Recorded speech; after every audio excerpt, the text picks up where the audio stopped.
जय हिंद प्यारे बच्चों।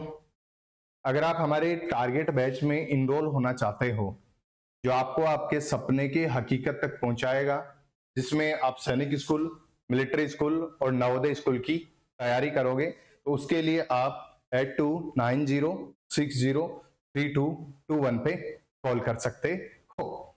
उसके बाद हम कैलेंडर पढ़ रहे थे, तो अब हम बात करेंगे कैलेंडर पे। प्यारे बच्चों, ये हमारा कैलेंडर का केस नंबर 3 चल रहा था।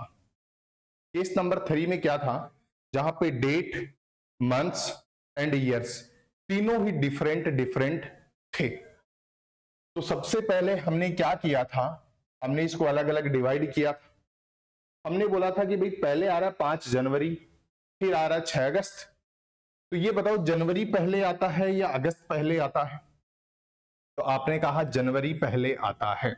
जो बच्चा इस वीडियो पर पहली बार आया है, मेरा निवेदन रहेगा आप पहले कैलेंडर का एपिसोड 1 देखो, फिर 2 देखो, फिर 3 देखो, फिर 4 देखो। ऐसे आप सीरियल वाइज देखोगे तभी आपको चीजें अच्छे से समझ आएंगी। तो सबसे पहले जनवरी आता है, हमने जनवरी लिखा। फिर फरवरी आता है, फिर क्या आता है, फिर मार्च आता है, फिर आपका अप्रैल रहता है। अप्रैल के बाद क्या आता है, मई आता है। मई के बाद जून आता है। जून के बाद जुलाई आता है, और जुलाई के बाद आपका क्या आता है, अगस्त आता है। समझ आया ना? ओके। नन्हे मुन्ने बच्चों, जो आपने पहले आता है उसको आपने पहले लिखा। तो जिसको हम पहले लिखते हैं उसके हम आरडी, रिमेनिंग डेज लिखते हैं। रिमेनिंग डेज का मतलब शेष बचे हुए दिन लिखते हैं। और जो लास्ट में आता है उसके हम गिवन डेज लिखते हैं। लास्ट में आता है उसके हम क्या लिखते हैं, वन डेज लिखते हैं। और बीच वालों के हम ओड डे बताते हैं। प्यारे बच्चों, जनवरी में टोटल कितने दिन होते हैं, 31, और यहाँ पे ये 5 है। तो रिमेनिंग डेज कितने बचेंगे, 31 माइनस 5, यही बताएंगे। तो 31 माइनस 5 इजिकल्स टू कितना होता है, बोलो बोलो। तो आप बोलोगे 31 माइनस 5 इजिकल्स टू 26। ओके। उसके बाद में फरवरी। फरवरी में आप कितने दिन बोलोगे, ओड डे 0, चाहे इधर लीप हो चाहे इधर नॉर्मल हो। हम हमेशा केस नंबर 3 में जहां डेट, मंथ्स एंड ईयर्स तीनों डिफरेंट डिफरेंट हो, वहां पे हम किसको फॉलो अप करेंगे कि फरवरी में हम हमेशा 28 डेज मानेंगे। 28 का मतलब जहां ओड डे मतलब अतिरिक्त दिन कितने हो, 0 हो। समझ आया? और बेटा साथ साथ कमेंट्स करते रहा करो क्लास में, जिससे हमें भी पता रखता रहे कौन कौन क्लास देख रहा है। उसके बाद मार्च। मार्च में टोटल डे होते हैं 31, और हम यहाँ पे ओड डे की बात करेंगे तो कितने ओड डे होते हैं मार्च में, 3। अप्रैल में 2। ओड डे मैं कहां से लिख रहा हूं ये मैंने सब समझाया है। मई में 3, जून में 2, जुलाई में 3, अगस्त जो लास्ट मंथ है उसकी हम क्या लिखते हैं, गिवन डेट लिखते हैं।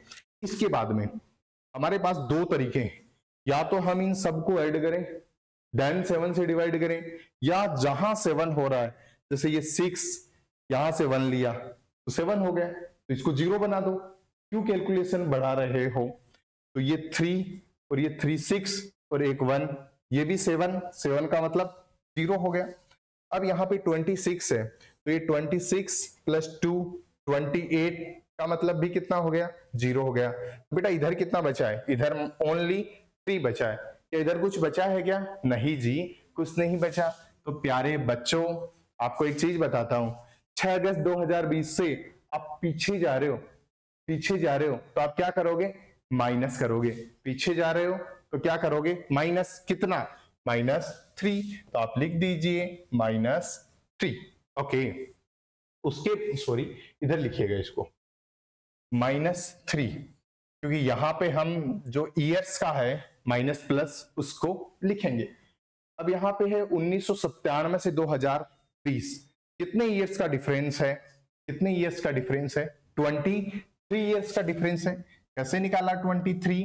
प्यारे बच्चों, यहाँ पे 1997, यहाँ पे 2020, पहले केस में हमने क्या किया था, हम एक बार के लिए इनको भूल गए थे, हमने इनको याद रखा 5 जनवरी और 6 अगस्त को। यहां पे जो पहले आता है उसको पहले लिखा, पूरी कैलकुलेशन को सोल्व किया। 1997 और 2020 को भूल गए थे, अब हम मंथ्स एंड डेट को भूल जाएंगे, ईयर्स को हम याद रखेंगे। 1997 2020 कितना डिफरेंस है, 23 ईयर्स का डिफरेंस है। कैसे, 20 ईयर ये और वो कितने 3, तो 23 ईयर का डिफरेंस है।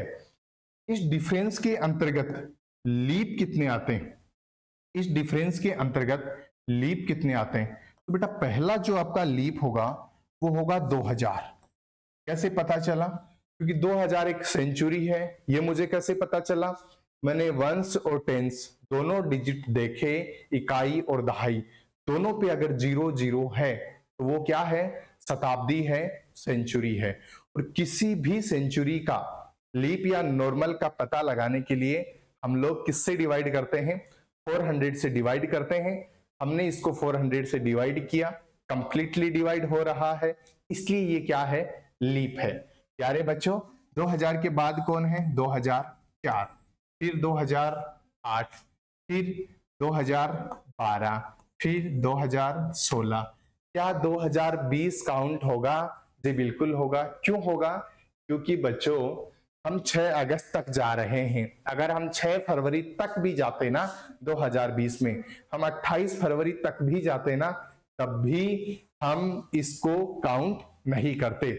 लेकिन हम जिस डेट पे जा रहे हैं वो 29 फेब को क्रॉस करके आ रही है। समझ आया ना?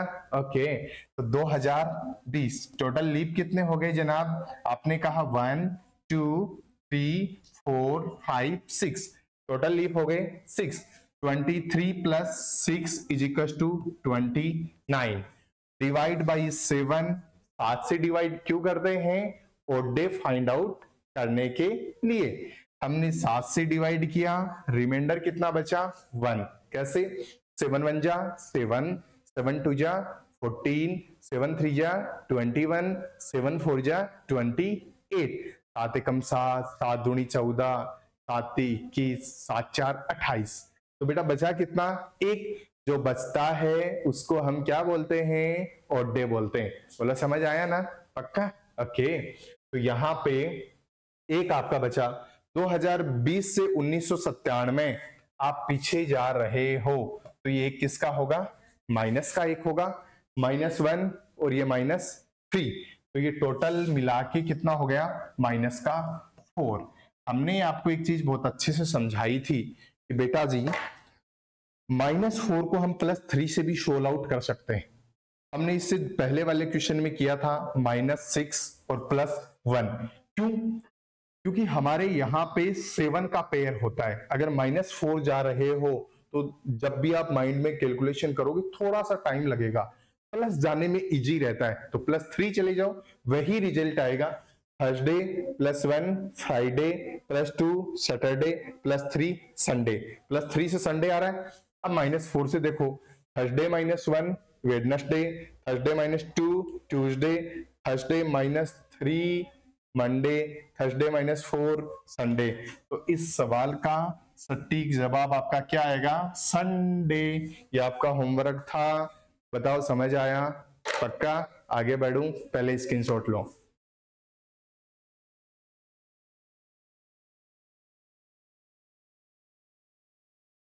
ओके, ये लो 7 फरवरी 1996 और उसके बाद में 6 अगस्त 2020। ये मैं आपको बताऊंगा और ये बेटा आपको खुद से करना है, फिर आपको साथ ही कमेंट करके बताना है। बताइए कैसे? 7 फरवरी 2020, सॉरी 7 फरवरी 1996 और 6 अगस्त 2020। जो पहले आता है पहले उसको हम 2 पार्ट में ब्रेक कर लेंगे। ओके, पहले 7 फरवरी आता है, फिर 6 अगस्त आता है।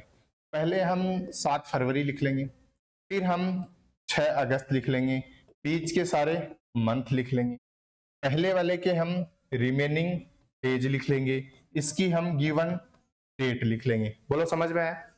अब देखो हम अगस्त से फरवरी, पीछे जा रहे हैं तो माइनस करेंगे।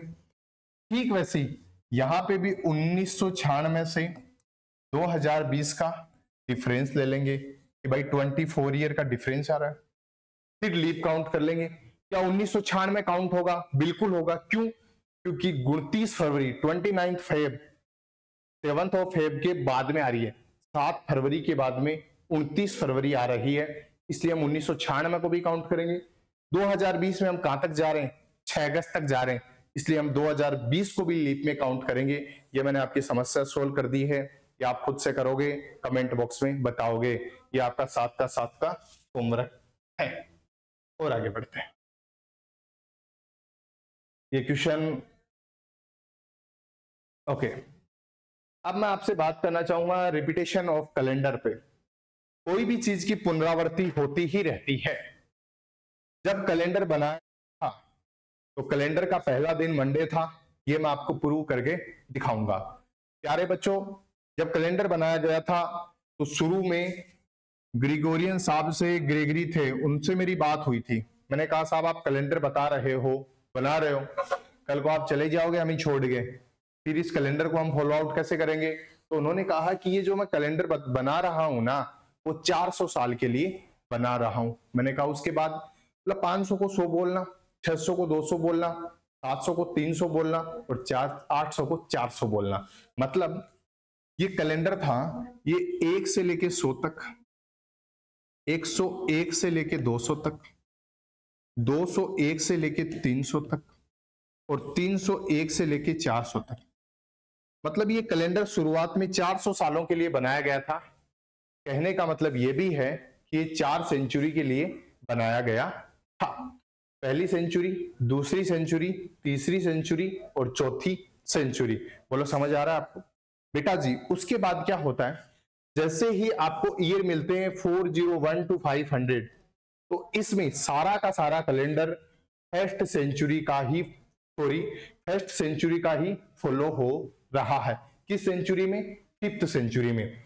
अगर मैं आपसे बोलूं फर्स्ट सेंचुरी से आप क्या समझते हो, तो आप बोलोगे 1 से लेके 100 तक पहली सेंचुरी, 101 से लेके 200 तक दूसरी सेंचुरी, 201 से लेके 300 तक तीसरी सेंचुरी, 301 से लेके 400 तक चौथी सेंचुरी है। फर्स्ट, सेकंड, थर्ड और फोर्थ, चारों सेंचुरी के बारे में आपने जाना है। प्यारे बच्चों, यहाँ पे जो फर्स्ट सेंचुरी है वो सारा का सारा कैलेंडर, वही मंथ, वही डे, सारा का सारा पूरा 100 साल का कब होता है? 5वीं सेंचुरी में। फिर छठी सेंचुरी में कौन सा है? 200, 7वीं सेंचुरी में 300 और 8वीं सेंचुरी में 400। अगर कोई आपको ये पूछे कि इनमें से कौन सा कैलेंडर तीसरी सेंचुरी की भांति ही रहेगा या तीसरी सेंचुरी के सेम ही रहेगा, तब आप क्या बोलोगे कि उसमें आपको ऑप्शन में क्या मिलना चाहिए? 700 मिलना चाहिए। उसके बाद जैसे आपने बोला कि 800 तक बता दिया, 900, बेटा 900 का भी वही मतलब है। 900 का मतलब 1, 1000 का मतलब 2, 1100 का मतलब 3, यही है। 1200 का मतलब 4। कैसे? यहाँ पे 4 का पेयर है, 4 की टेबल आपको याद रखनी है। कैलेंडर 400 सालों के लिए बनाया गया था, तो फिर 400, 800, 1200, 1600, 2000, 2400 ठीक ऐसे ही फॉलो होगा। कैसे? जैसे पहले आपको मैं first century, first, second, third, fourth की बात करूंगा, ईयर्स मैंने आपको बता दिए, तो फिर ये ही 5, 6, 7, 8 में फॉलो होंगे, फिर 9, 10, 11, 12 में, फिर 13, 14, 15, 16 में। ये कैलेंडर सेम रहेगा। पहली सेंचुरी का, 5वीं सेंचुरी का, 9वीं सेंचुरी का और 13वीं सेंचुरी का, दूसरी का, छठी का, 10वीं का, 14वीं का, उसके बाद में तीसरी का, 7वीं का। ये आपको याद रखना है कि 400 सालों के बाद आपको कैलेंडर सेम मिलता है। अब सर मैं सबसे पहले रिपीटेशन की जब बात करूंगा, मैंने आपको सेंचुरी कब रिपीट होती है ऐसा सवाल आता है और आज से 2 साल पहले आया भी था। अब सर मैं आपको ईयर्स बताऊंगा कि ईयर्स कब रिपीट होते हैं, कितनी साल बाद रिपीट होते हैं। तो 1990 है, क्या 1997 में रिपीट हो सकता है? चेक करो। रिपीट का मतलब जहां ओड डे आपका 0 होता है ये वहीं रिपीट होते हैं, जहां ओड डे आपका 0 होता है ये वहीं रिपीट होते हैं। तो इन दोनों का डिफरेंस लो, कितना आया डिफरेंस 7, लेकिन लीप भी तो है, कौन से 1992 1996, तो +2, तो ये कितना हो गया 9, 9 को 7 से डिवाइड करो, क्या रिमाइंडर 0 बच रहा है? नहीं बच रहा, इसलिए ये रिपीट नहीं होगा। उसके बाद में 1996, तो आपने कहा यहां पे 6, ओके, लेकिन बीच में आपके लीप कितने आ गए? बोलो बोलो, लीप कितने आ गए? लीप आपके 1996 लीप है वो भी काउंट होगा, 1992 भी आया बीच में, तो क्या ये हो सकता है? नहीं हो सकता। अब इससे 2000 हो सकता है क्या? ट्राई कर लो भाई, डिफरेंस आ रहा है 10 ईयर का। उसके बाद में लीप 1992 1996 और 2003, यह भी नहीं हो सकता। 2001, यहां पे जो डिफरेंस है वो है 11 ईयर का, लीप है 3, 1992 1996 और 2003, तो 14 divide by 7 odd day is equal to 0, 0 odd day बचते तो सेम होता है, इसलिए हम कह सकते हैं कि 2001 का कैलेंडर ठीक वैसा ही है जैसा 1990 का था। लेकिन आपको ऐसे चेकआउट करने की नीड नहीं होगी, आपको मैं डायरेक्ट ट्रिक बताऊंगा, ये तो मैंने आपको बेसिक से समझाने के लिए बताया था। आगे चलते हैं, पहले इसका स्क्रीनशॉट लीजिए, ओके कोई बात नहीं। अब सर यहां पे लिखा हुआ है कि जिन 2 वर्षों के बीच में ओड डे, जिन 2 वर्षों के बीच में ओड डे 0 होता है तो उन दोनों वर्षों का कैलेंडर सेम होता है। और यही चीज मैंने आपको अभी प्रूव करके दिखाई थी कि जहां पे ओड डे 0 आया 1990 का कैलेंडर 2001 में सेम हुआ। ये आपका होमवर्क है, इस होमवर्क को आप करके आओगे, उसके बाद हम आगे वाली क्लास को कंटिन्यू करेंगे। मुझे उम्मीद है आप सबको बेहतर समझ आ रहा होगा। जय हिंद, जय भारत।